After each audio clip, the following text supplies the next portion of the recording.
Hi there. In this video we are going to talk about online Texas Hold'em poker. We're going to discuss the various hand ranking, which hands beat what. We're also going to talk about what starting hands are the best and how you should play those hands and give you a little strategic advice. Especially if you're new to poker, you'll find this to be very helpful. We're also going to talk to you about whether or not you can play online. And finally, we're going to tell you about a pretty incredible opportunity where you can actually make money every single time a bet is placed in poker or any game online, where that bet is placed worldwide, a way that you can make money whether you gamble online or not.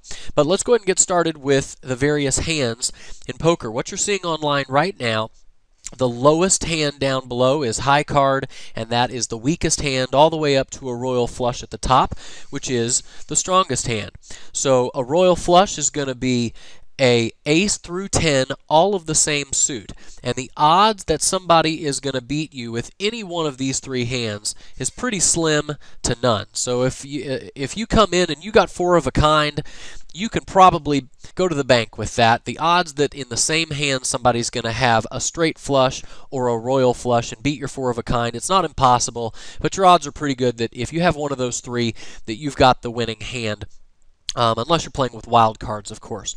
So with a royal flush, it's ace through 10. A straight flush is any consecutive 5 cards of the same suit. Four of a kind, of course, means 4 of any one card, 4 aces or 4 tens or 4 twos. Moving on down, a full house is going to be 3 of a kind and then a pair. So it could be 3 aces and 2 kings, or it could be 3 twos and 2 fives. That's going to be a full house, and this is also an excellent hand to play. Moving on down the line, a flush is going to be any 5 cards of the same suit. They do not have to be consecutive. A straight is any 5 consecutive cards. They do not have to be the same suit. 3 of a kind means you're going to have 3 of the same card, 3 aces, 3 twos, 3 sixes, and so forth. Moving on down, 2 pair would mean that you have, for example, 2 aces and 2 kings, or it could be 2 sevens and 2 eights, and so forth. 1 pair, you're starting to get down to your weaker cards. These kinds of hands down here, if there are less people playing at the table and you're just playing heads up, there's a good chance that you might have the winning hand with a pair or even high card. But if you're playing with more than 3 or 4 people at a table, you better get rid of those hands. And then high card, of course, means that if nobody matches any one of these hands above, that you just play whoever's got the highest card. So if your highest card in your hand is an ace and your opponent has a 10, then of course you would have the winning hand as long as nobody has a pair or higher. Moving on, let's discuss the different starting hands and some strategies on how you should play them. We're going to talk about them in groups. Just because I talk about them in groups doesn't necessarily mean that Group 1 can't be beaten by Group 2. So in Group 1, we're going to discuss what we would call pocket rockets with a pair of aces, or a pair of kings, which people call cowboys. And these are probably going to be your best starting hands pre-flop. So if you have these cards before any extra cards are laid out on the table, you have the best hand at the table, especially if you have pocket aces. And even if you have pocket kings, the odds that somebody is going to have a pair of aces is not very likely. But please don't think that they are unbeatable. Don't go crazy with them, especially, if you get, 3 spades on the flop and you don't have a spade in your hand, you could get beaten by a flush if all you have is a pair. These are especially good hands if you're playing heads up, or if you're playing with, 3 people at the table. You've got much better odds to win. You probably want to raise these cards pre-flop to narrow the field, but don't raise so much that you scare away all of the competition, because you definitely want to cash in on these cards since they are so strong. With cowboys, you want to be careful if an ace falls on the table on the flop or even on the turn or the river, because if somebody's holding a single ace in their hand, your kings are beat. Moving on to Group 2, this would be a pair of queens, a pair of jacks, or ace-king suited, suited or not suited, which is called big slick if you have just ace-king non-suited, or super slick if you've got it suited. And these 3 are often the best starting hand. The flop can change your odds with these 3 starting hands, so you want to be careful. Ace-king, as I mentioned, is big slick. There's a lot of potential with this hand, but do not get married to ace-king, especially if you don't get an ace or a king on the flop. Be prepared to drop that hand.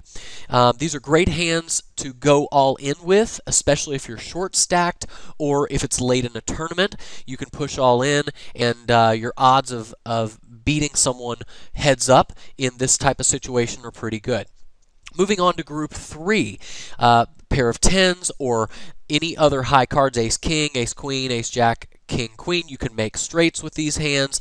They're pretty good starting hands. You can also get a really high pair with these hands, so they're very strong. They're often the winning pre-flop hand, but just like we said with ace-king, don't get married to these particular hands. Be prepared to fold, especially if somebody raises in front of you, or even if you get 2 raises in front of you. Even though these cards look really good, there's a really good chance that you're behind and that another hand is beating you. So this is not the hand that you want to get your chips in with in that particular instance. So be sure to learn to read the table and learn to read your opponents. Moving on to small pocket pairs. These can be a really exciting hand to play, and a lot of times your opponents won't even know that they're beat because you're going in with a pair of 5s or maybe a pair of 6s. So these can be a better hand pre-flop than even some of the cards we just showed you in group 3. But be careful not to raise these cards in early position unless you're small stacked and you want to go all in and just take a chance.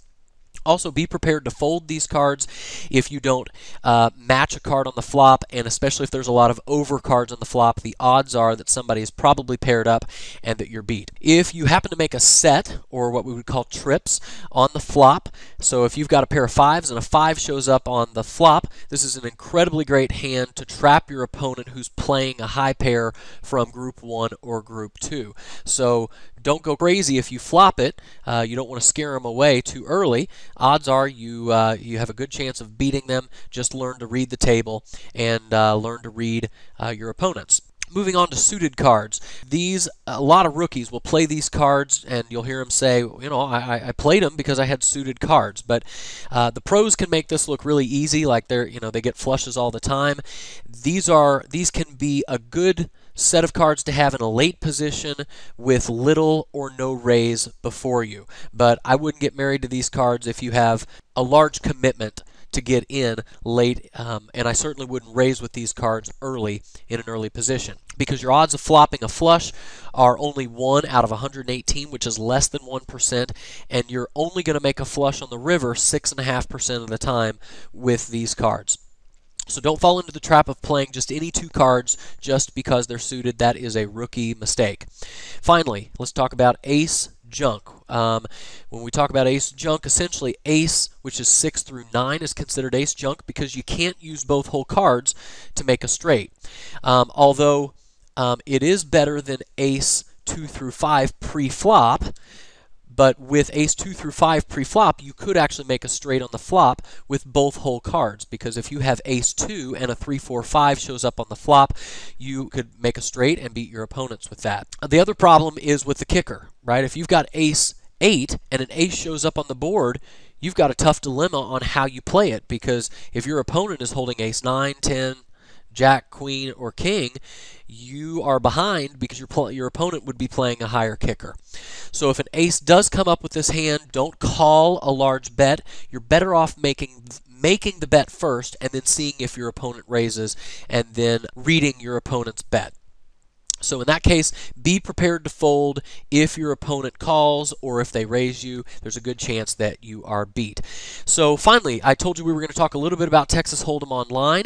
There are a lot of sites where you can go play Hold'em online.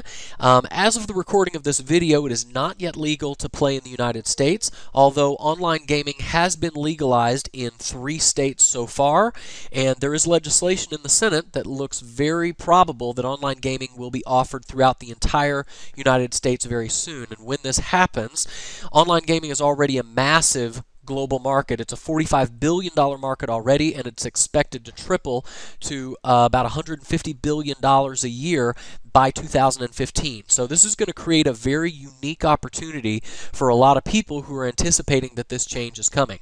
So if you'd like to see how you can get in front of this particular opportunity, even if you don't play online, if you do or if you don't, if you'd like to see how you can make money every single time a bet is placed worldwide, click on the link below this video and I'm going to show you an incredible opportunity that regardless of whether you win, whether you lose, whether you bet online or whether you don't bet online, you can actually get paid on other people's bets all around the world every single time they put up money to gamble online.